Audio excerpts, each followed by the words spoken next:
Good evening, everyone. Welcome to Connect Africa. So, welcome to our daily streaming session.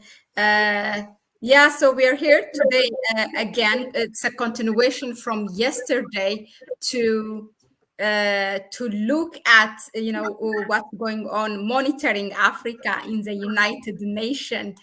So we have here again Kwame Gonza to analyze. I wouldn't say the rest of it because still it's going on the session. We might have third part, fourth part of it. So but we are here. This is our part two of monitoring Africa, what Africa is saying in the United Nations. And welcome, Kwame. Thank you very much, Mahlet. I hope everyone can hear me very well. Loud and Greetings, yeah. greetings to everyone. As Mahlet has rightly mentioned, it is a continuation of our monitoring what is Africa saying at the United Nations, because this is a platform, this is an international platform where Africa has got to have something clear to say about how it sees the world. So what we have been saying or monitoring and analyzing since yesterday is what have the African heads of state been saying at the United Nations. And of course, our purpose is to bring this understanding to the African people and people of African descent, of course, so that they can know, or we can all know, what is our position currently, where do we stand before the world, and how do our heads of state, we reluctantly, of course, call them leaders, but we've chosen to call them heads of state instead of calling them leaders, because many of them are not really good leaders. They are misleaders, to be precise. But we've chosen to call them heads of state. So what are our heads of state saying at these particular platforms? Do they know what is going on across the world? Or many of them are just focusing on local politics and tribal politics? So these are the things which we want to discuss. Do they really understand the current generation and the needs of the current generation, or the needs of the modern world that we are living in, or they are really out of touch with the reality? And now these are the things which we want to look at and examine. So back to you, Mahlet. I want to thank everyone, of course, who is on the platform. Our new subscribers, we want to thank you all for being part of us and supporting the channel, because without you, we cannot be around here and we cannot succeed. So support us, and then we will all go further and further and further. Thank you very much. Thank you, Kwame. For reminding that really indeed we are grateful to our viewers and subscribers. So now let's jump into it. And yesterday we have seen, you have analyzed for us mainly. Am I hearing my echo? I think if you have anything open. Yeah. So yesterday we have seen President Ramaphosa, President Nana Addo, Akufo-Addo of Ghana, and then to some extent we have seen President Biden, not because he's African, but because he talked about Africa. All of them have, as one our commentator said, they can't leave Africa out of their mouths. So that's why we have looked at him. So speaking of today, whose speech or which speech stood out for you in terms of addressing some burning issues about Africa and touching some important things? Which speech stood out for you? You are muted, Kwame. Yeah, specifically the speeches which I tried to monitor today, there were the speeches of President Tshisekedi. He mentioned certain things which could be fundamental, and they are really life-changing. That means they touch at the core of the African continent.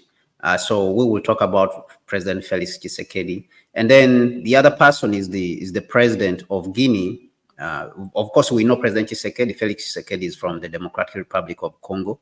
And we had President Doumbouya, who is from Guinea-Conakry, because we have Guinea-Bissau and then we have Guinea-Conakry.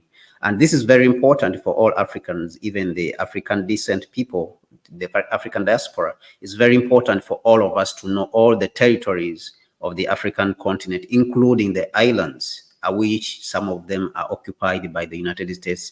Islands like Diego Garcia, where the United States is occupying, they belong to Africa.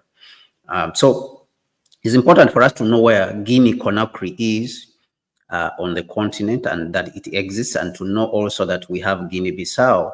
So President Doumbouya gave really a very touching speech in which he addressed a lot of issues, mostly which are touching the current state of the continent and how the youth are looking at things currently, and how the leaders, of course, are addressing these problems, and how the international community, the so-called international community, which is mostly the Western world, which calls itself the international community, how it is approaching Africa and how it is interacting with Africa. And of course, that is majorly in the section or in the sector of mining and extraction of resources and Africa's mineral resources. So he addressed that. We will look at President Ruto briefly also. President Ruto gave his speech, but he did not say, very many things which are different from what he has been saying in the past. He spoke about Haiti, he spoke about the climate change, and the reformation of the United Nations, which has been, of course, spoken about by majority of the leaders. This has been mostly the major theme in the speeches which have been given by the other African leaders, the reformation of the United Nations and the inclusion of Africa, so that Africa can have a permanent seat at the United Nations Security Council. Currently, we normally have 2 seats at the Security Council, but they are not permanent and they don't have veto powers. So we think, according to the Israeli consensus, which was reached by all African leaders, they agreed to demand for 2 seats, 2 permanent seats on the Security Council, and all African heads of state have been demanding for this. So this has been a major theme in the speeches of majority of the African leaders, and of course the removal of sanctions from Zimbabwe. That one also has been spoken about. So these are some of the things which have been spoken about, and we will talk about President Lourenço also from Angola. In Angola they speak Portuguese, and these are some of the countries which are rarely on the radar on the African continent, that they are not very much monitored. I think simply because they speak Portuguese, so it is sometimes very difficult to understand what is going on there. But we tried to monitor him and what he was saying. And I remember here at Connect Africa also, we mentioned when President Lourenço was elected as a new president in Angola, at least we were one of the few media platforms which mentioned that. All the other African media platforms did not mention about the election of President Lourenço in Angola as the president. I think that was last year or at the beginning of this year. So, but we will talk about him also and what he said. Now, to start with President Tshisekedi. President Tshisekedi, of course, dwelt on some of the things which are plaguing the Democratic Republic of Congo, like the instability in the eastern part of the country. We remember that he inducted Democratic Republic of Congo into the East African community. The East African community, we know that it has been expanding. Even right now, the East African community is in advanced negotiations with the Republic of Somalia, or the Federal Republic of Somalia, so that Somalia can also enter into the East African community. So he spoke extensively about the instability in the eastern part of the country, and that he feels that he is committed to stabilizing the country, and anyone who is playing a part in destabilizing the Democratic Republic of Congo, he thinks that he wants to deal with that problem and remove it, whether it is the United Nations and whether it is the problems which he thinks that he has with President Kagame, Rwanda, and the M23 rebels who have been operating in the eastern part of Democratic Republic of Congo. Of course, we know that the East African Standby Force is currently in there. And I believe that this was a good calculation for him as President Tshisekedi to bring in the East African force to help him to stabilize that region and flush out all the disorganization and rebels which are in there. And this could be one of the, the reasons why he pushed Democratic Republic of Congo to be part of the East African community when it was brought in 2021, about 2 years ago.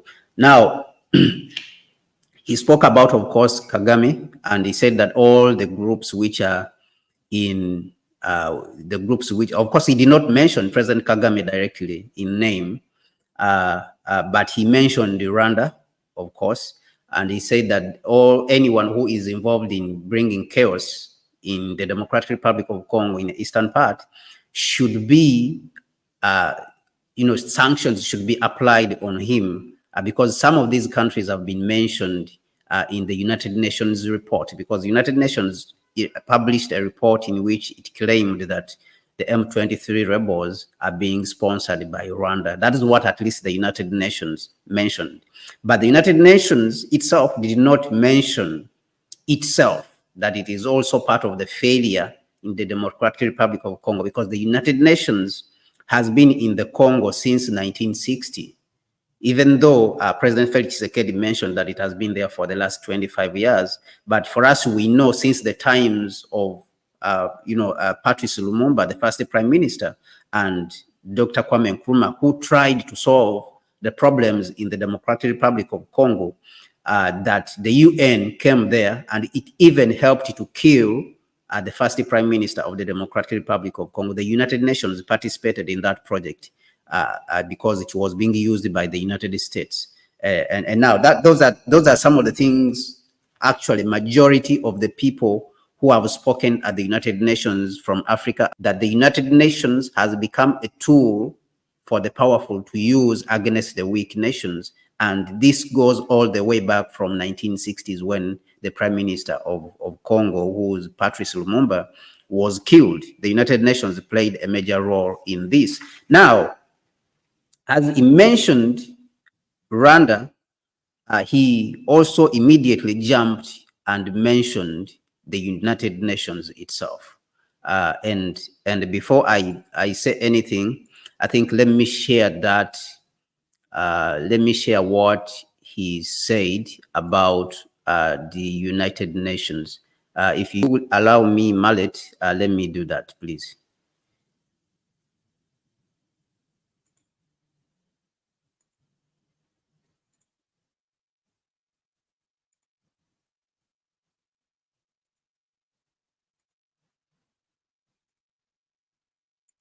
This is also the place to broach a question of paramount importance to the Democratic Republic of Congo and also of prime importance for building peace in the Great Lakes region. I'm referring to the withdrawal of the United Nations Mission for Stabilization in the Democratic Republic of Congo, MONUSCO, the withdrawal of MONUSCO from our territory. Following a presence of more than 2 decades by the UN, it's time for my country to fully take its destiny in hand and to become the main protagonist of its own stability. We are grateful to the international community and to the United Nations for their support and their partnership. But we are also aware that the phased withdrawal of MONUSCO is a necessary stage to consolidate progress that we have already achieved. Nonetheless, it should be deplored that the peacekeeping missions that have been deployed in various forms for 25 years in the Democratic Republic of the Congo have not been able to stop rebellions and armed conflicts that have torn apart the DRC and the Great Lakes region, nor have they succeeded in protecting the civilian populations. Therefore, the phased, responsible, and sustainable withdrawal of MONUSCO, which was announced in 2018 and whose transition plan was adopted in 2021, is that planned withdrawal an anachronism given the changes in the political, security, and current social contingencies? It is thus illusory and counterproductive to continue to cling to maintaining MONUSCO to reestablish peace in the Democratic Republic of the Congo and to stabilize it. Furthermore, the accelerated withdrawal of MONUSCO is absolutely necessary to ease the tensions between MONUSCO and our citizens. It is the time to explore new avenues for strategic collaboration with the United Nations, mechanisms that are more in lockstep with our current realities. This is why, in my capacity as guarantor of the under the Constitution, guarantor of the territorial integrity, sovereignty, and independence of my country, and to ensure the good conduct of our nation and the well-being of my compatriots. In this capacity, I've instructed the government of the Republic to begin discussions with the UN authorities to ensure an accelerated withdrawal of MONUSCO from the Democratic Republic of the Congo, moving up the deadline from December 2024 to December 2023. This is the meaning behind the step of our government, which addressed a letter to the President of the Security Council of the United Nations dated 1 September 2023, asking for the accelerated withdrawal of MONUSCO.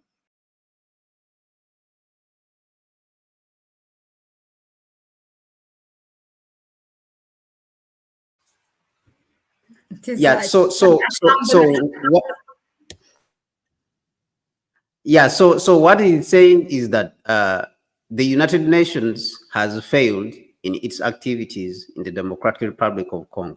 And this also reminds us about the expulsion of the United Nations from Mali and all these countries in Niger and Burkina Faso, where after the United Nations participating in the destabilization of the Sahel, it immediately brought in troops to work with the French. And we remember also in Ivory Coast, when there was a situation where the French and the West wanted to bring Ouattara and remove Gbagbo.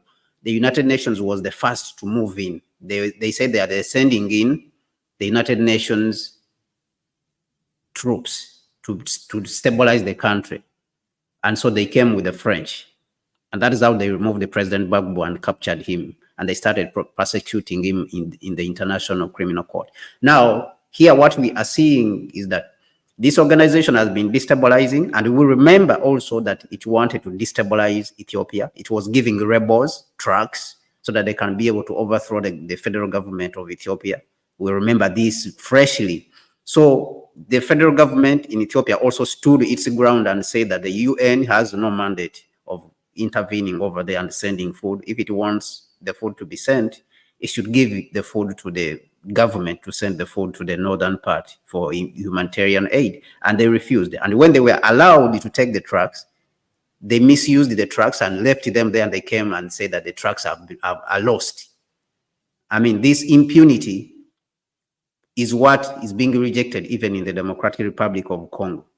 So they act with impunity as if they are untouchable, because the United States is the biggest funder of the United Nations. And I think that these are things which need to be changed. You know, before President Muammar Gaddafi died, he spoke of the fact that the United Nations headquarters should be changed from New York. It should be taken like to India, the biggest democracy in the world. Why should it be the United Nations? be far away across the Atlantic, and people from China and all across from Asia have to fly long distances to come to the United States. What is so special? So he asked the question, what is so special about the United States that the United Nations should be in the United States? So this also comes to answer the question of the modality in which we should pay dues in the United Nations. Each should pay according to their ability,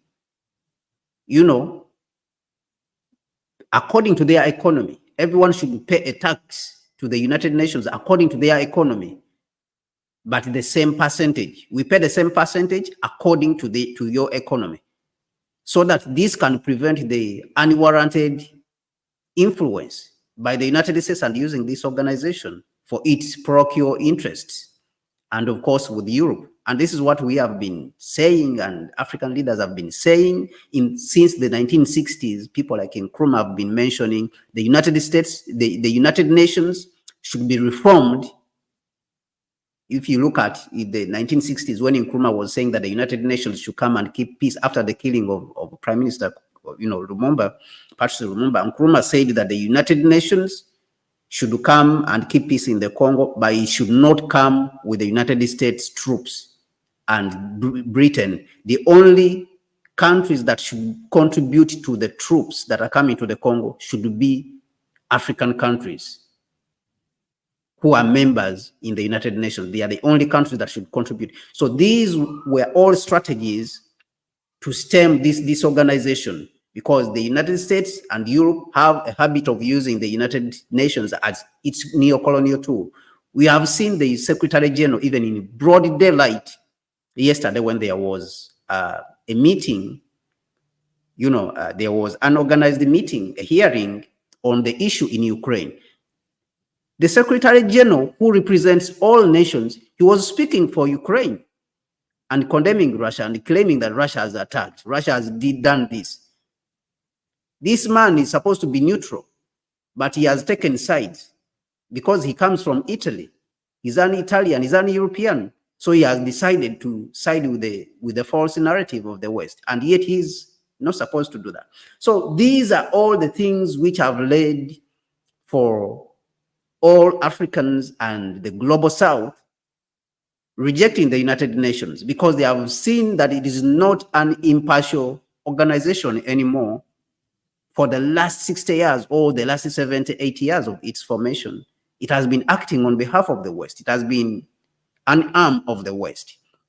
And this is a reality I think that African leaders have to face, instead of continuing to put blind faith in this organization. So this is what we are seeing, that President Tshisekedi has said that this organization has been here. It has not lived up to expectations, and our people don't want it. And what we want is, we want to de-escalate the tension, because for the last 5 years, people have been demonstrating against the United Nations that it has been stealing, it has been aiding the stealing of resources in the Democratic Republic of Congo. So people are tired of it.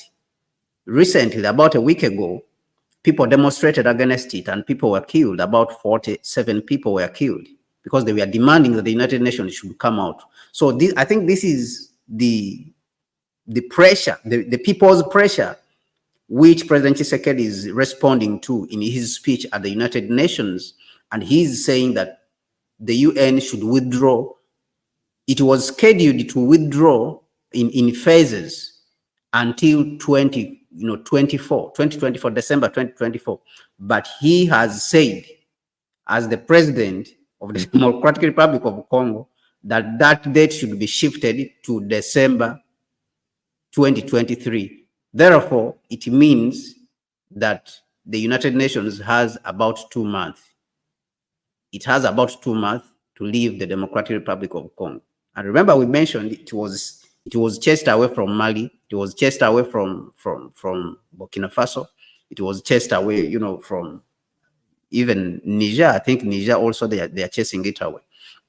So, but this goes on to show you that the African people have lost any faith which they had in neo-colonial institutions, and the institution which is now hiding itself, that has not yet been touched, is the United States military and AFRICOM, which has military bases all over the continent, that has been training some of the militaries that have been brutalizing the African people, like the Nigerian military, which has been brutalizing the African people. That is the only institution that I see that has not yet been touched. The French have been touched, but the Americans are hiding behind. So this is what President Tshisekedi, this is what was the highlight of his speech as President Tshisekedi. Now, before I touch President Doumbouya, let me look at what President Lourenço of Angola also said, and then I'll look at President Ruto, and I'll end with President Doumbouya, because I think we have some things to discuss with his approach and how he has been handling issues in Guinea. And of course, we still have question marks on him. He came with the coup, so we don't understand which side he is on, but we will look at his speech and then contrast with his actions, and of course we'll continue to monitor him as a person and what he's doing in Guinea Conakry. President Lourenço said that Angola has been contributing, of course, to slowing down the tensions in the region, in the Great Lakes region. You know that Angola is also part of this Central and Great Lakes region. And of course, what he meant in that is that they have been hosting the negotiations between Democratic Republic of Congo and Rwanda. You know, we had tensions were rising high between Rwanda and Democratic Republic of Congo when President Tshisekedi was accusing Rwanda of supporting the M23 rebels in the eastern part of the country, as we mentioned. So Angola has been playing a host to these negotiations. It has been mediating. President Lourenço has been instrumental in mediating and slowing down the tensions in the region. So this is one of the things which he mentioned that Angola has been able to achieve in the past period.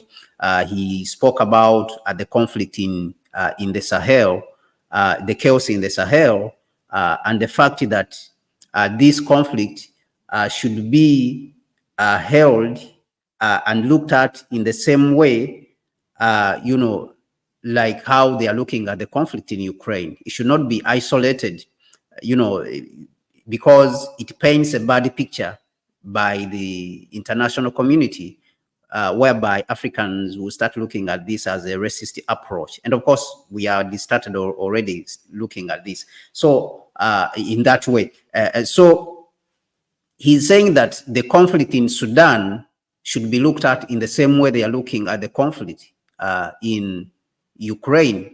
This overemphasis on the conflict in Ukraine just because it is in Europe, and then they forget to talk about the conflict in Sudan, actually in which some of them are involved. He thinks that this is racist and is unacceptable for the so-called international community, of course, which we know that is the United States and Europe are the ones who call themselves the international community, and therefore they think that they speak for everyone. When they say international community, they alone, they are the ones who are included in the international community. So he said that in Sudan, that conflict should be looked at in that way. So the Sahel conflict also, he spoke about it, and he was saying that for the issue of the Sahel, which of course I don't agree with him, is that but these leaders, of course, we know that they have their own outlook on issues. So he said that the leaders of these coups in the Sahel, for example, Niger, Burkina Faso, and Mali, and of course Guinea, that they should not be, accommodated on the same platforms as them who call themselves the democratically elected presidents, because these are coup leaders. Because if they invite them to share the same platforms with them who are so-called democratically elected, then it will encourage more coups in the continent, in the African continent. So this is his outlook, President Lourenço, and of course, which I don't agree with, absolutely agree with. And so he said that the president in Central African Republic also should stop resorting to hiring mercenaries of course, we know that the president in Central African Republic was the first to bring in the Wagner group to help him to stabilize the country. And so he's saying that they should stop hiring the Wagner group, the mercenaries, to come into the African continent. And so this is something also which I don't agree with, because he's saying that the president should resort to applying the responsibilities of the state as they are supposed to be applied, by not inviting foreign mercenaries into the country and the continent. Therefore, and in this, I think that we have a problem. We have a problem with President Lorenzo's outlook, and it is the same with the Nana Addos and all the ECOWAS group, and of course including SADC and the East African Community, even Ruto, and majority of the African leaders, that their approach in a very big way, it is hypocritical, because you have the United States with over 30 military bases in Botswana, in the United States, in Ghana, in Kenya. These are mercenaries. These are foreign militaries on African soil, but they are very quick to see Wagner from Russia as a foreign military. We have the French military on the African continent. They themselves, they don't even know the number of troops which France has in Africa. They don't know. And they know that France has troops. Many of them, they did not even know that Germany, Belgium, Canada, all those countries had troops in Niger. They have never spoken about it as foreign troops. So it shows you that these people are either colonized completely, or they are completely brainwashed, that they don't see the United States as a foreign military, and they don't see the French as a foreign military, but they are very quick to see Wagner from Russia as a foreign military and mercenaries. So the United States military, which is occupying airports all over across the African continent, is not a mercenary military. And if a head of state from an African country like Botswana or Ghana or Ivory Coast or Senegal invites the American military and starts even training, it is not a mercenary military. So what we want to understand, I think, as African youth, is what criteria are these people using to qualify the United States military as a legitimate military, which in fact is a humiliation to our local militaries on the continent. It is a humiliation to our local militaries because it shows that they are not capable. Now you are bringing in a foreign military with a few thousand military people from France or from the United States and Germany, and you are humiliating our people that they are not capable of protecting their country. So a question should be asked: what criteria are these so-called African leaders using to qualify the presence of the French military, the United States military, the German military, and the Canadian military and Belgian military in Africa, that these militaries are legitimate and then Wagner is not legitimate if it is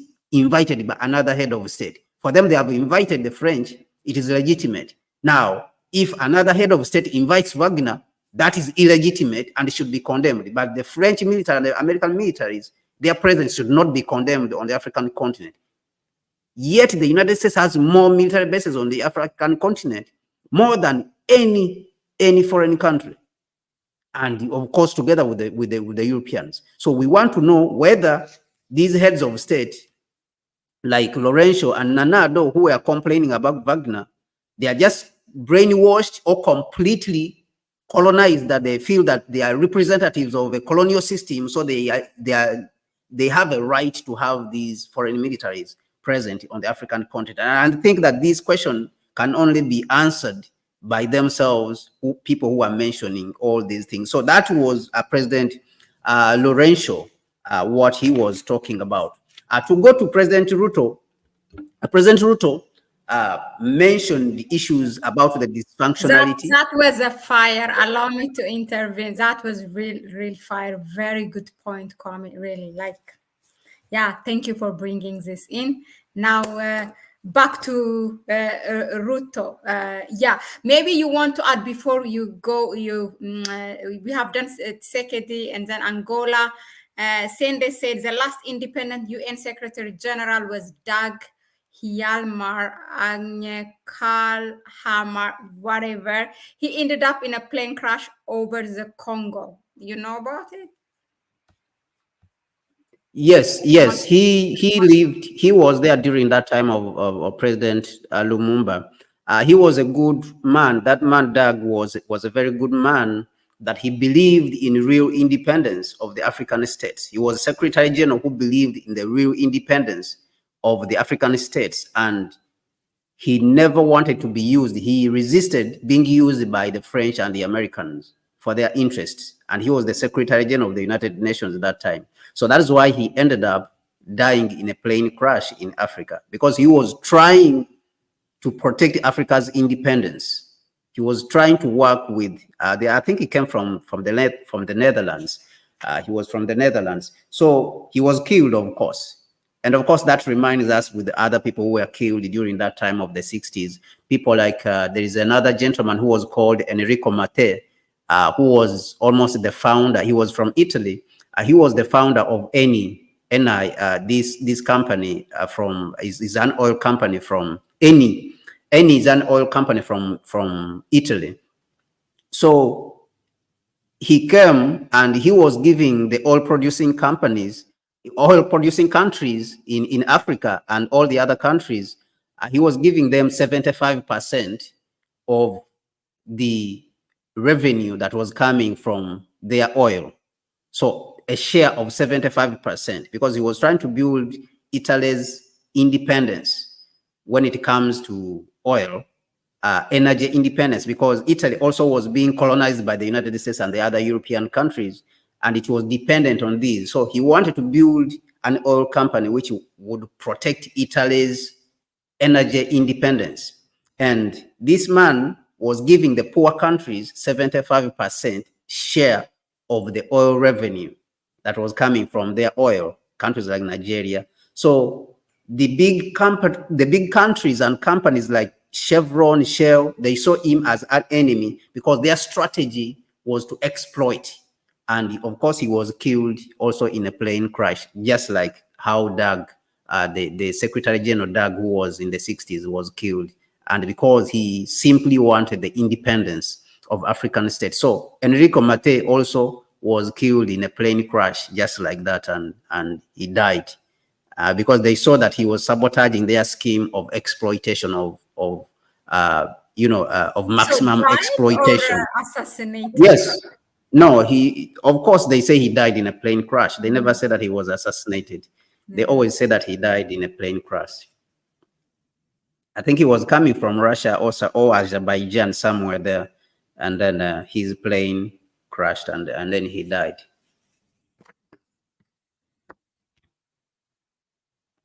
Yeah, so that's it. Brings also a question mark of the one who died, the head of Wagner recently. But of course, yes, Russia, yeah. I don't know if Russia. Yeah, but yes, but I think that is another issue. I think this one is about Russia and stuff like that. Yeah, the plane crashes are normally used. I used a lot, and people like also John Garang, who was the vice president of Sudan, also was killed in a plane crash. And it is because John Garang was preventing the division of Sudan, you see. And he was very popular and he was trying to prevent the division of Sudan so that Sudan can continue to be together.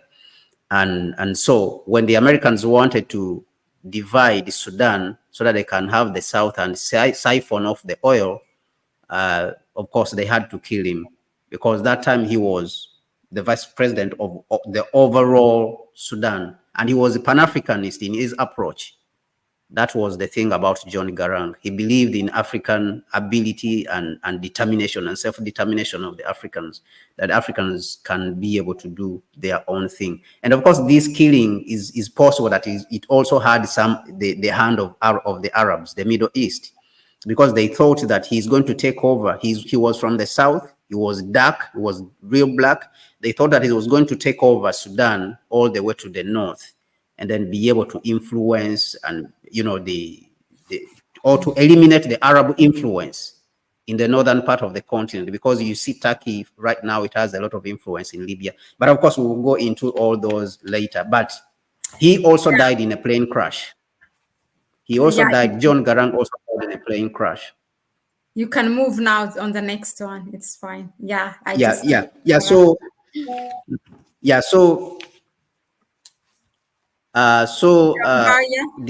other,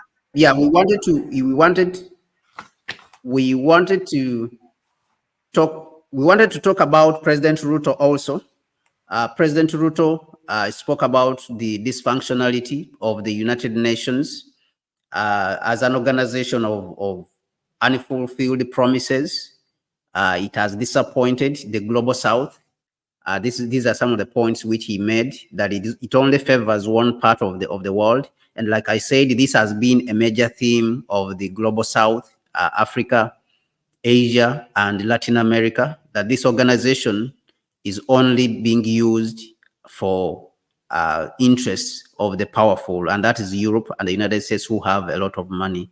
And of course, some of them say that this has been the reason why the BRICS has been formed, so that the interests of the global South can be addressed through BRICS as an organization. So that was a very powerful point which he made when he was opening his speech. That was President Ruto. He mentioned the issue of Haiti also. He justified his sending of troops to Haiti, that he wanted to help to stabilize Haiti.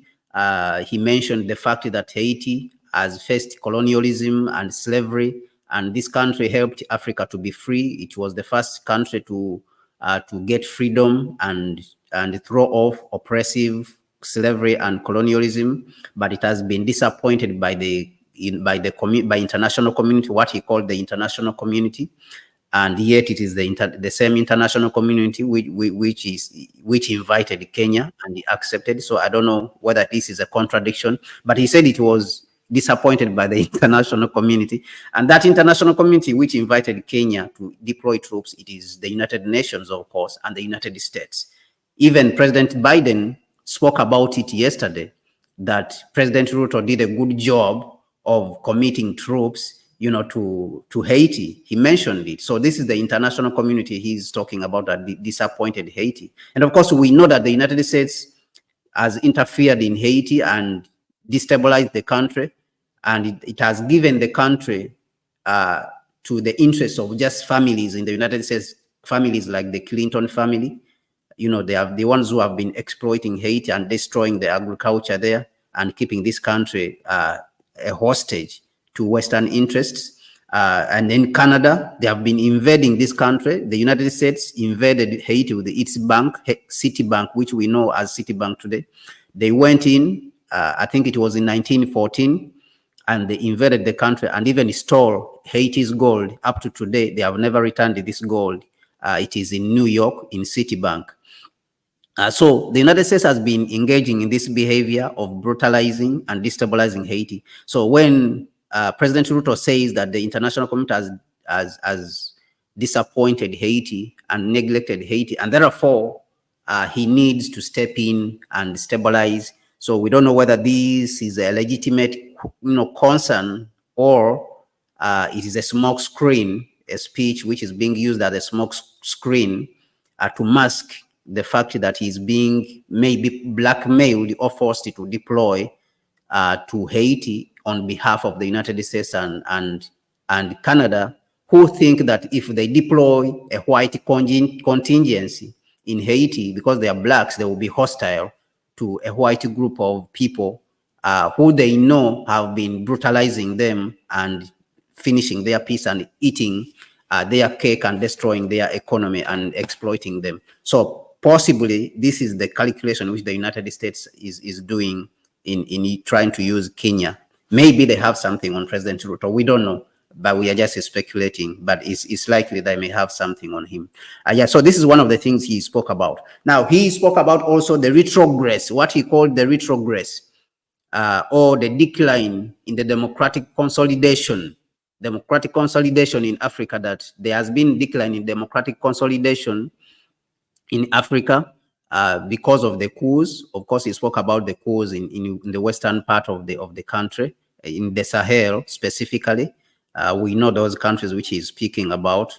But our question here is, we don't know what type of consolidation President Ruto is talking about. Democratic consolidation he's talking about, we don't know what democratic consolidation he's talking about. If there is no economic consolidation, there's no development, there's no social upward mobility, there's no economic upward mobility, there's no consolidation of that, but he's talking about democratic consolidation. So our question to President Ruto is, what democratic consolidation are you talking about when there is no socio-economic consolidation or socio-economic upward mobility for the last 60 years of French domination, and then patronization, whereby the West has continued to patronize us and to say that they are guiding us through this so-called democracy. They have been there to guide us. So if they have been guiding us for the last 60 years, and we have not been able to achieve the socio-economic upward mobility or the kingdom of economic development, then I want to ask President Ruto, what democratic consolidation is he talking about in this aspect? I think this is a question that can best be answered by himself, President Ruto. If our resources, the resources in Niger, are going to enrich Europe, as one of the presidents has noticed, President Isaias Afwerki of Eritrea, who is a friend to President Ruto, he knows him very well. He has mentioned that the resources from Niger are going to Europe, and we need to find a way of mobilizing them. So if these resources are going to Europe to enrich Europe at the expense of the people in Niger, so we want to ask President Ruto, what democratic consolidation is he talking about? If our people are starving and are in the dark and there's no energy, what democratic consolidation is really President Ruto talking about? So this is a question I think that he should be able to give to the African youth in its entirety, so that we can understand the type of democracy he's talking about. Now, he spoke about, of course, the climate summit, and the fact that Africa is consolidated its position during the Africa Climate Summit, which happened in Nairobi, and Africa agreed that it will develop through, through the use of clean energy, so that it can be able to preserve the environment, and that was the position. So the other question I think we need to ask President Ruto, has he secured the means of developing all the clean energy resources across the African continent before he says all these things? Because from what we understand is that the president of the Africa Development Bank mentioned that Africa should not be forced into the narrative of clean energy, but Africa should use its gas also together. It should be able to use its gas as a mixture with clean energy. So when President Ruto mentions only clean energy, we want to understand whether he has secured the means of financing for developing, for example, the Inga Dam, which requires around $80 billion to develop, and maybe wind energy and all the other nuclear energy resources that we are supposed to develop all across the African continent, before he says that we should not use the nuclear energy. So I think that he should first secure all these, and maybe President Ruto should answer us on this issue and give us some answers when it comes to the use of clean energy for the development of Africa, for the strict use of clean energy in regards to the industrialization of Africa, because we are not going to forego our industrialization process because somebody is saying that we should use clean energy, which is not available and whose financing is not available. So the financing has to be made first. Other than that, I think that Africa should use its clean energy resources. I know that we have come very hard on President Ruto, today, and even in the past. It is because we expected a lot from him. And in the past, he has been slipping off the radar of Pan-Africanism, where we have been watching him very well. and now we cannot see him very well, and his actions are not really very Pan-African. So I think that we need to pose some serious questions when it comes to President Ruto. Thank you very much, Mahlet. Thank you very much, Kwame. That was really, really such a fire. Thank you for that delivery. Yeah, so we so far you have walked us through the President Sekedi of DRC, Angola's President Lorraine, President Ruto, and President Doumbouya of Conakry, Guinea-Conakry. Now, we have not didn't. touched President Doumbouya. We are coming to touch President Doumbouya. Maybe I wanted to see if there's people who have questions looking at what we have already delivered. Okay, very before good. we go to President Doumbouya, Let me see. Guinea-Conakry. I don't know if there are questions on comments, but I'll just try to skim through them. Clean energy, this is CNDS. Clean energy is meant to distract Africa from focusing on development of industrial energy. Africa has to focus on development on industries and economy. Then I'm just silencing you because I hear my echo. Then have the luxury of talking clean energy. Yeah, okay, that's a comment. I wonder if, this is Mikey, I wonder if Ruto went to school. He agrees that offenders of carbon footprint should be fined with less than 5% carbon emissions in the world of Africa. Is it something that Ruto said? And then another one on Ruto. Mike is on Ruto today, just like you were. You had fire on Ruto. Ruto not making medical supplies and services transparent. Big money being made. Any president who mentioned Ukrainian on his speech is a puppet. This is by Sayos. I agree. And any president that is praised by President Biden, he is a puppet as well. I add that on your comment, Sayos.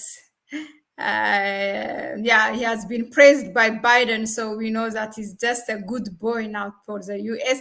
Now, hopefully, we don't hear any violence on the streets of Nairobi, because now Ruto has become their errand boy. I hope all people or all Black people everywhere weigh their history with these people and look at the results thus far, okay? OCA says, there is nothing President Ruto said that I can agree with. He's as bad as Tinubu in my books. I love the fire. Yeah. Then the colonial countries have never forgiven Haiti for their revolution 1804 that helped end enslavement of Africans. The same West tells Africa to forgive and forget. Yeah, by the way, somebody helped me with the history. Today in history, is it something of the Haitian Revolution?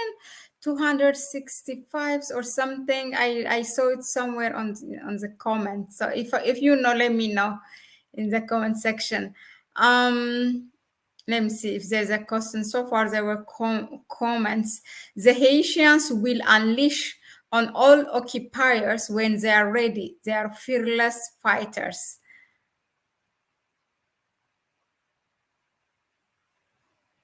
I don't know what he meant, but Mikey said, I once worked for Citibank, couldn't steal anything. What is that? The last thing Haiti needs today is another invasion. Yeah. Clinton Foundation keep stealing from Haiti. What is Ruto saying? This is Osie asking. Hasn't he sent police to Haiti to kiss up to America? You guys are making our evening such a good one. P. Laurencio said also, about invisible hands interfering in African problems. Not just Wagner Group, but it sounds as the colonials as well. All of them do interfere in African peace and development. Yeah, that might be it. AU has an official policy of not having any foreign militaries on the African soil. The countries just ignore the AU since, as constituted, the body does not have powers to enforce policies. Yeah, that's how weak it is. Yeah, there are many things, but not a question so far. Yeah, Sayo says Dumbuya. Somebody said Dumbuya's speech was what stand out for them. Yes, Yeah, so that's the one I want to talk about. Yeah, to come to President Dumbaya, so what he dwelled on, like we mentioned, was the relationship between Africa and itself and the West, specifically the West when it comes to the exploitation of Africa's resources. He dwelt on this. He spoke about the coups. Also, he spoke about the African youth and their aspirations currently. So he really made very good points. So he said that the international community should not be content with condemnation and sanctions of the so-called coup leaders and countries where these coups have happened, but rather should focus on the root causes of these problems, because these problems are majorly caused by poverty, income inequality in countries whereby you have the ruling class is swimming in a lot of wealth at the expense of the people. There's poverty in hospitals, there's no medicines, but the ruling classes are in there, they are enjoying, and they have a lot of money. Money is concentrated in the hands of a few at the expense of the majority of the people. And this is, he said that this is what the African people are rejecting against. And the African people have grown in their consciousness. Their consciousness has been raised that they understand what is going on. They understand what belongs to them, and they understand who is stealing from them. They understand who is working with the thieves who are stealing from them. So this is what the African people are rejecting. And therefore, instead of coming up with sweeping sanctions and claiming sanctions and throwing around slogans of democracy, they should look at addressing the root causes of these coups other than jumping around with sanctions.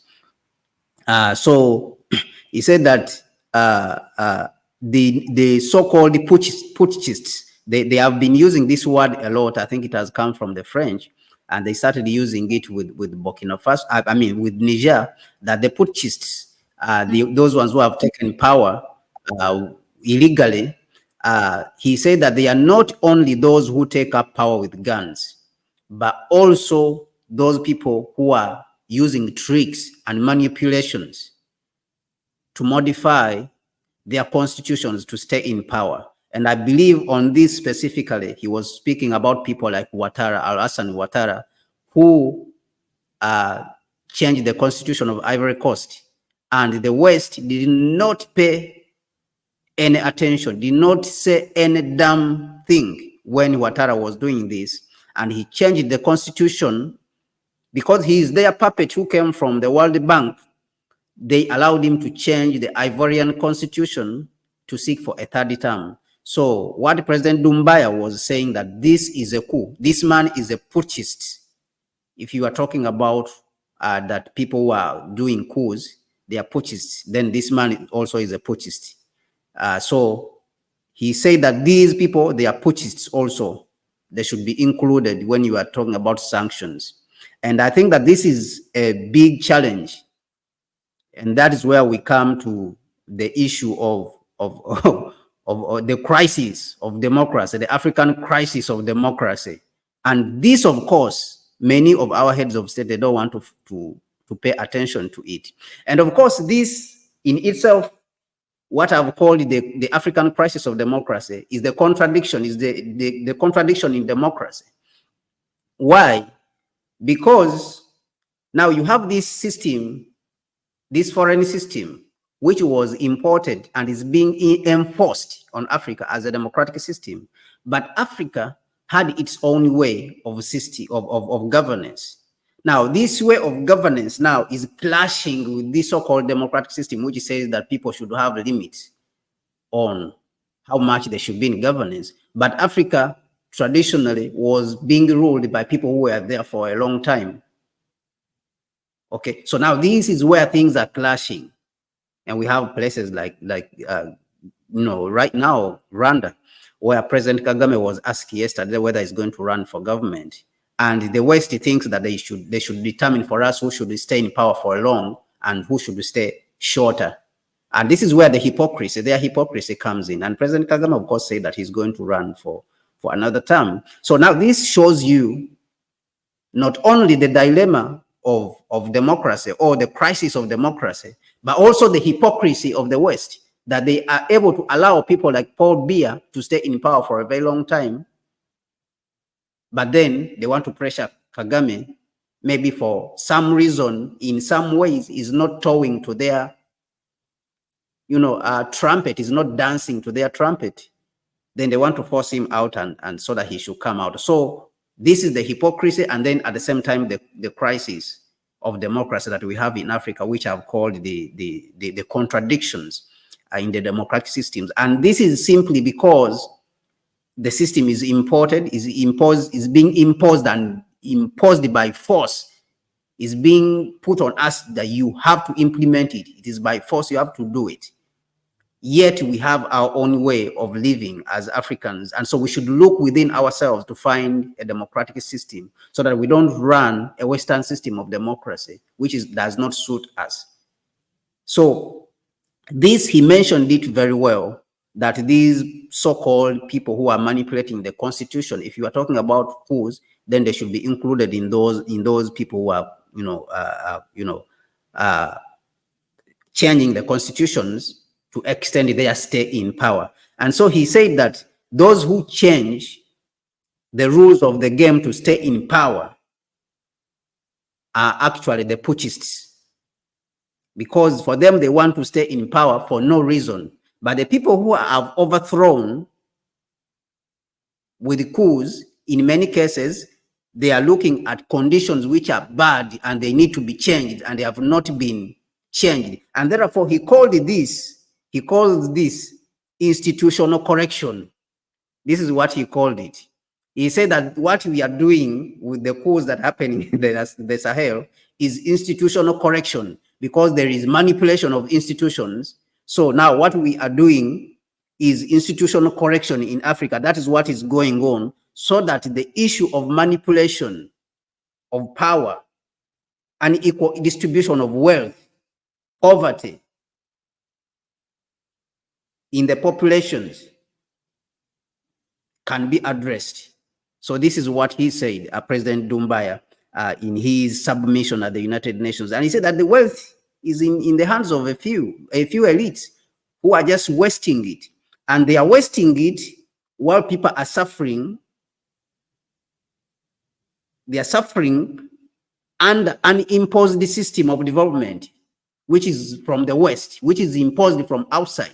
And this system of development, it allows Africa's resources to flow out. And majorly, those people who are allowing these resources to flow out of the African continent, they are normally given credentials that they are champions of democracy. And therefore,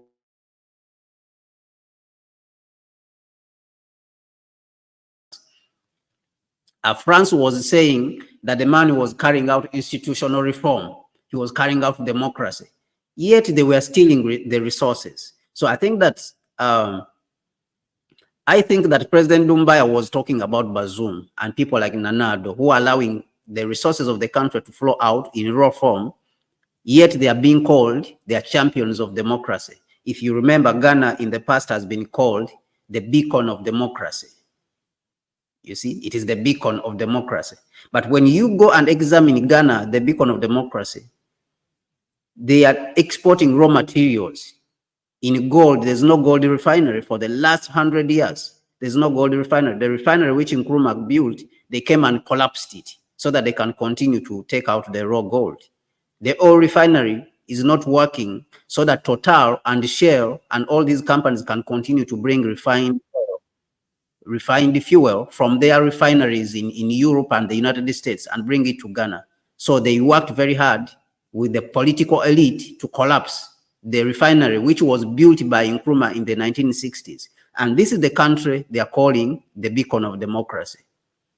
So this is what Doumbouya is talking about, that African people are suffering from a model of development that is imposed from outside by the West, that is very different from our culture and the realities that we are going through. So he said that the democratic model, he came and spoke directly to the West. And he said that the democratic model that you people are imposing on us religiously, dogmatically, and religiously, as if it is a religion, as if you are spreading some kind of religion, it does not work. He said that it does not work. He said it point blank. I know that President Nanado yesterday wanted to say this.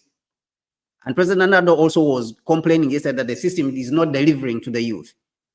But he was saying it indirectly and at the same time saying that it is the only system because he wanted to please the same masters, his colonial oppressors. But here Doumbouya, he's saying directly that this system, it does not work. How does it not work? He said that even the indices are showing that this thing is not working. This experiment that you are carrying out on us and on our people and on our continent, it does not work. So he's talking about indices. Of course, he's talking about the economic development figures. You have in Africa countries with GDP per capita of $500. In the United States and Europe, countries have a GDP per capita of 500, $50,000, $80,000. And here they are telling us that this is a democracy. So I think this is what he is talking about in his submission, that this system they are imposing on us religiously, it has only contributed to plunder. It does not work in Africa. And it has even increased corruption amongst the elites. It only rewards the elites and continues to to push the plunder of Africa's resources. And those leaders who sell their people are normally granted democratic credentials, and they are called champions of democracy.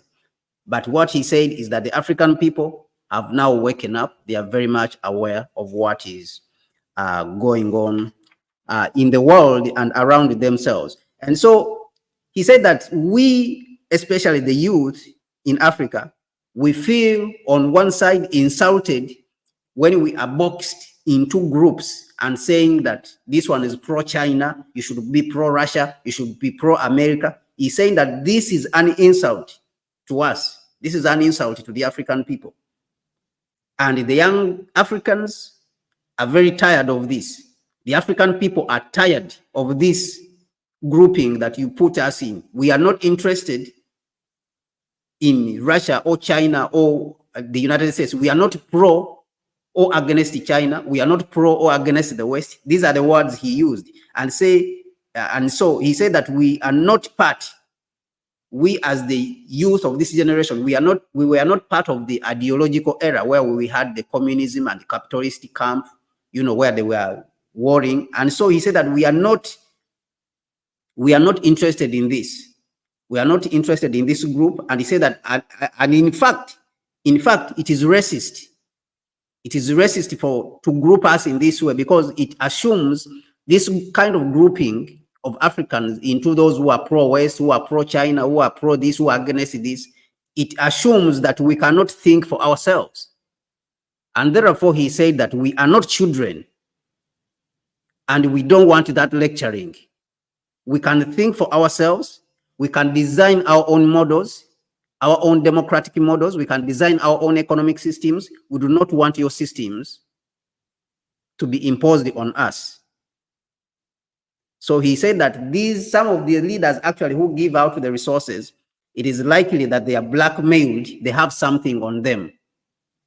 So he mentioned all these things, that they are quick to give out the resources because they have something of them on them. But the new generation is tired of that approach because we are not children and we want to be treated as mature people. We are mature enough and they should stop patronizing us. And I think in his speech, he really spoke extensively for the voice of the African youth. So whether he is implementing these in Guinea, Conakry, I think that is another issue that we need to examine critically and see the reforms or the transformation or the changes that are being implemented in Guinea, Conakry currently. And I think as Connect Africa, we'll keep an eye on him to see what he is doing there. Thank you very much, Mahlet. Thank you very much, Kwame. Really, I loved it. And this will continue. Zimbabwean President also Mnangagwa has made a speech today, and there are others more Ethiopia has not done. There are many more. And oh, wow, I'm so excited for what Mali and Burkina Faso representatives will say. I hope they will be given an opportunity. Yeah, well, you never know with UN if they're gonna do an obvious discrimination against them. But yeah, really, thank you. I loved it how you looked at it from the angle, you know, by bringing the reality from the ground. Interesting. Oh, best speech so far from Eritrea. Oh, wow. Eritrea has done, then that's something to analyze. All right, then. And Italy. Yeah, I think we'll come back tomorrow. We'll come back tomorrow and look at all the next speeches. We'll look at Zimbabwe, we'll look at Eritrea, and then we'll look at all the others. We think that they are really outstanding. Good. No, very, very interesting. So let's see. Most of them I have been following you here in the chat section, family. And Dumbaya added that we are pro-Africa. Okay, so that phrase we take for him. Very good. I really hope that is walking the talk. We are tired of these leaders who are, you know, Bob Marley used to call sweet talks. Sweet talks these politicians give. But they are zero practically. Almost 99% military leaders or guerrilla fighters will end up being a dictator or a corrupt or a puppet of the East or the West. Hence, let us think outside of both. It's it's an opinion. It's good, but also not all military leaders. As you call them, who comes through coup, are bad leaders, really. Most of them, they come, I mean, those African heads of state. No, so I think that what people should understand is that elections is not a guarantee of success. And a coup is not a guarantee also of a bad leader. You see, we had people like Thomas Sankara, who's praised a lot. He came through a coup, and he has performed better than any democratic leader you know across the African continent. Which democratic leader do you know on the African continent has performed well than Thomas Sankara? Can you give me one? If anyone can give me one leader on the African continent, apart from Nkrumah, which one leader? Give me one leader for the last 60 years, ever since Nkrumah was overthrown, who has performed better than Thomas Sankara, and yet Thomas Sankara came through a coup. So if you can give me one leader who has come with democracy and has performed better than Sankara, then I'll believe you that the concern, I'll believe people who are talking about the concern about the fact that coup leaders will come and what and do that and do this. So then we can have a discussion on that.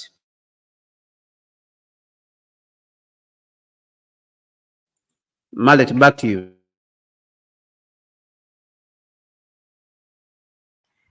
As muted. Yeah, so there was a new one. Mahlet, you are still muted. You are still muted. I can't hear you. No, I am not. You are muted.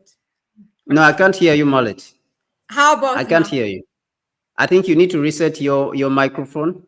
Yeah, we cannot hear Mahlet. So but no, I think you need did to not mute reset myself. microphone until we can hear. Yeah, so of course, yes. So you spoke about Botswana. Okay, that is one. Somebody spoke about Botswana. Thomas Sankara is rated among the best. Of course, we know Botswana, but of course, Botswana is a very small country. We know that. I think it's less than 2 million people. So if you are sensible, you should be able to manage a small nation. And it is unfortunate that countries like, if you look at even the small nations, their GDPs have been able to go up. Look at, for example, countries like Gabon, the GDP per capita is at around, I think, for 10,000, you see, around $14,000. So, but what that country is facing is only redistribution. So, like Gabon, if there was redistribution of the wealth, you see that everyone would be able to benefit from the resources of the country. So, this shows you that the small nations are not very hard to manage.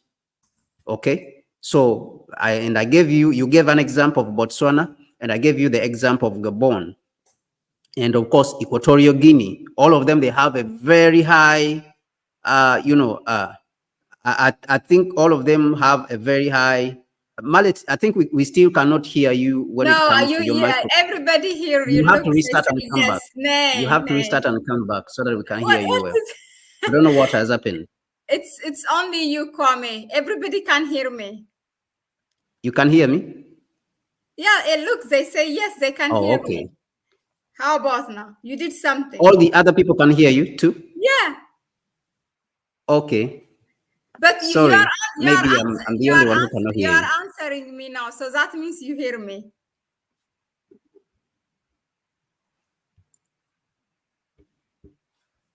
Okay, please go ahead. Yeah, then so you cannot hear me, but I'll just say it here. I just said Kwame just did a coup against me, while others hear me.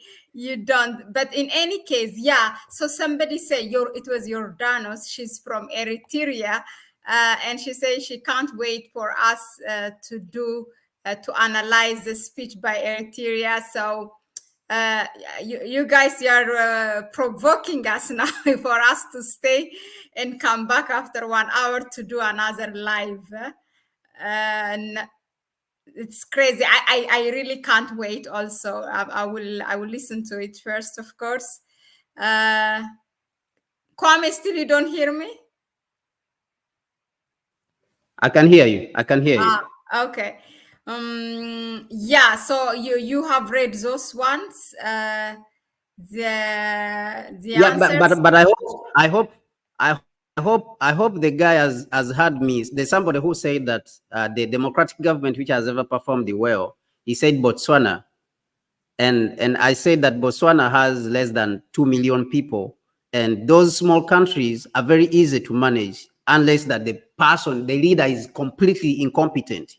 So that it is a different case where you have 30 million people.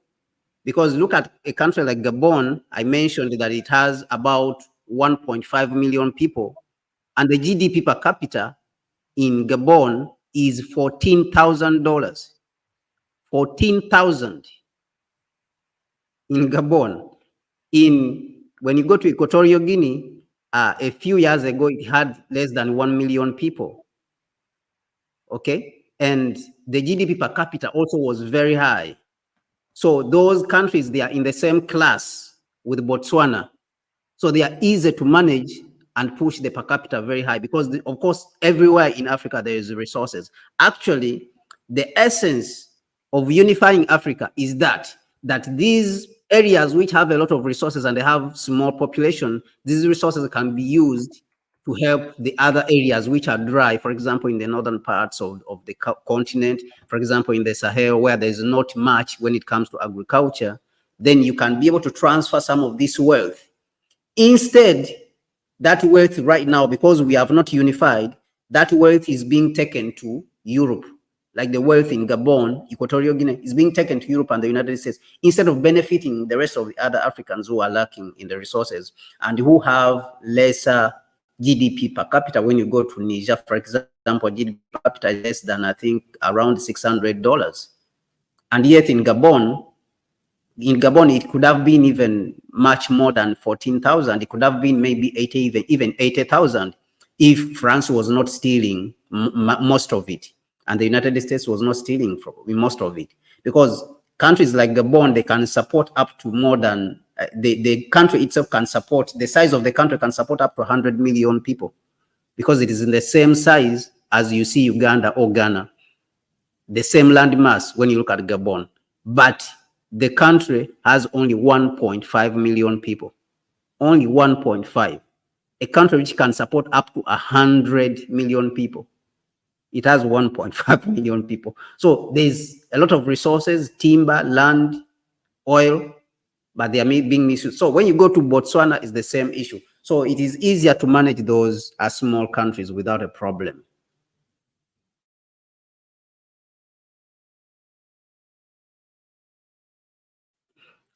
Unmute yourself, Mom. Yeah.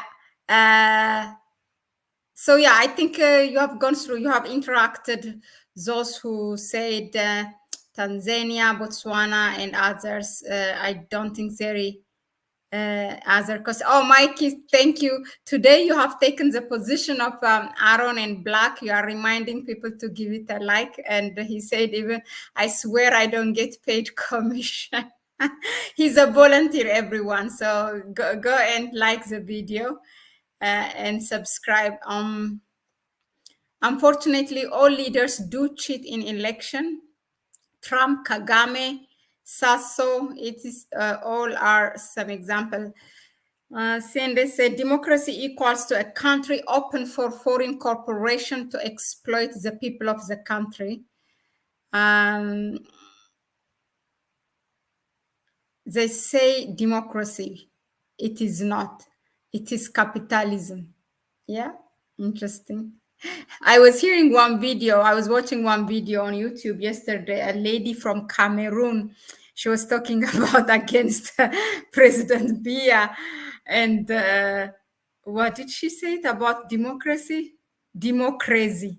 Yeah, that's a, yeah, this word is really, it's time people, we erase that from our dictionary or from our vocabulary. Yeah, I think that's it. There's nothing we uncovered. The president of Guinea, that Mamadi Doumbouya overthrow, has also changed the constitution to run for a third term. You are muted. Yeah, Doumbouya has not changed any constitution yet. He has not run for power. He has not run for power yet. He is a military leader. He has not yet changed any constitution that he has been there maybe for 3 terms and stuff like that.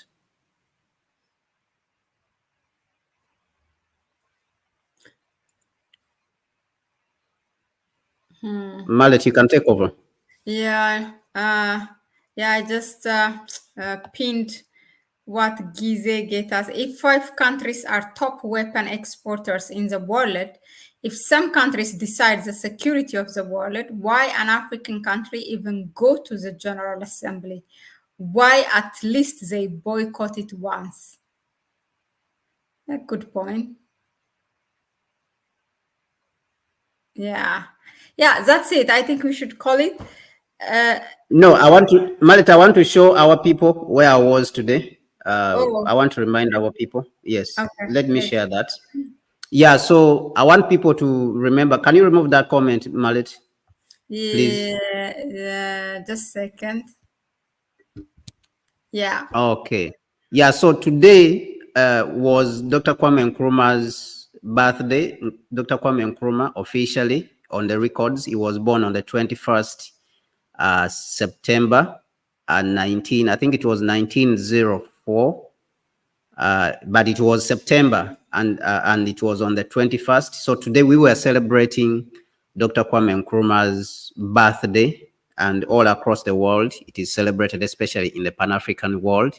So we went and visited his mausoleum. I went there and visited myself, as you can see. This is Dr. Kwame Nkrumah. This is where he was buried. Dr. Kwame Nkrumah, 1909. Actually, he was born in 1909, September 21st. So we went and visited the place, his memorial. It is called the Kwame Nkrumah Memorial. It is called the Kwame Nkrumah Memorial Park. So this is the place where Dr. Kwame Nkrumah was buried. So in this place, this is where he and his wife, Madame Fatia Nkrumah, were buried. They were buried in here. They were buried inside here, where you are seeing. So people enter here, and that is where the tombs are inside. One is for his wife, and one is for Dr. Kwame Nkrumah himself. So this is where the great man was buried himself. So this is, people were there. They were celebrating. They brought children to learn about Dr. Kwame Nkrumah. He has a whole park. This is one of the cars he was using as a president. It is being kept in the Kwame Nkrumah Memorial Park. So this is the place people came. This is the Kwame Nkrumah Memorial Park, KNMP, Osajefo, which means the savior. In the Ghanaian language, Osajefo means savior, because he was our savior, when it comes to African independence. So that is why he was called Osajefo. And that was Nkrumah himself. Yes, so these are the people. For those who are in the diaspora, this is where the saying, which says that I'm not African because I was born in Africa, but because Africa was born in me. So that is Nkrumah who said it. Yeah, so we just wanted to see, we wanted you to see that, what happened today. So that is where I was today. I went and visited where the great man in whose feet we follow is lying in his rest, where he is resting at. So that is Dr. Kwame Nkrumah. All right, thank you, everyone. Thank you for sharing. That was really nice. Interesting. Very, very, yeah, touchy. So it's in the capital, Accra, and Yes, now it is in the so capital. it's It is in the recent capital, because Accra. yesterday you were saying Akufo-Addo has inaugurated it, right? Yes, he inaugurated it last month. He inaugurated the memorial park last month. It was dilapidated. It was constructed by President Atta Mills, who died in 2012. So he's the one who constructed it, but it had been left to rot and it was dilapidated.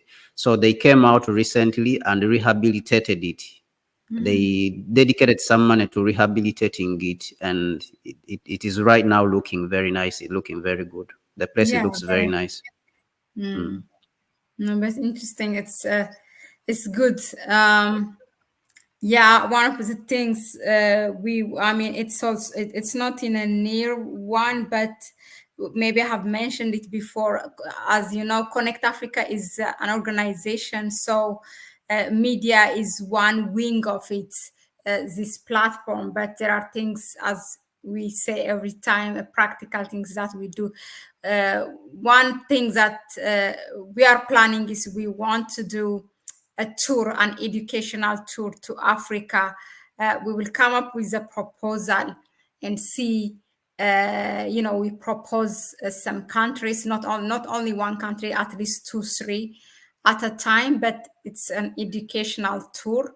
And if you have any interest in which country you are interested, just comment or email us, and from that we can take an assessment. That's one. But I want to share what Gizegeta said while you show that thing. I think it's a he, I believe. Africa is very far from the vision of Kwame Nkrumah. We face the same person again. We face neither east nor west. We face forward. That's in quotation, Kwame Nkrumah. So yeah, and Giordano say thank you for sharing. Very nice day indeed for Kwame for having that visit. So thank you all. Really, we go back again to work and assess the rest of the speech that has been made while we were here, and continue also tomorrow, and then come back to you. Hey, Mike is saying that he has a house in. Mike Simba say he has a house in Achimota. Okay, so you guys are talking now. Okay, that's interesting. That's very interesting. Achimota is actually not very far from me, where I stay.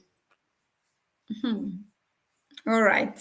Yeah, you see. Interesting. Okay. That's a good one. Yeah. If there's anyone from Haiti, Mali, Burkina Faso, or Niger, or even Guinea Conakry, please email us. I really want to hear from you. And yeah, that's it for us. Have a good evening. Thank you very much. Don't forget to subscribe, like, and share. Don't keep the information to yourself, please. Then we did not achieve our goal. Yeah, then please do that as soon as this streaming is over. Then you help us with the YouTube algorithm. And also, it's first and foremost, it's empowering us ourselves with our community, the African community, with information, knowledge. But there is also a lot that we learn from you. We value for each and every one of you, for the comment that you give us, for the suggestion. So thank you. Please have a blessed evening, and ciao, ciao. Bye. Yeah.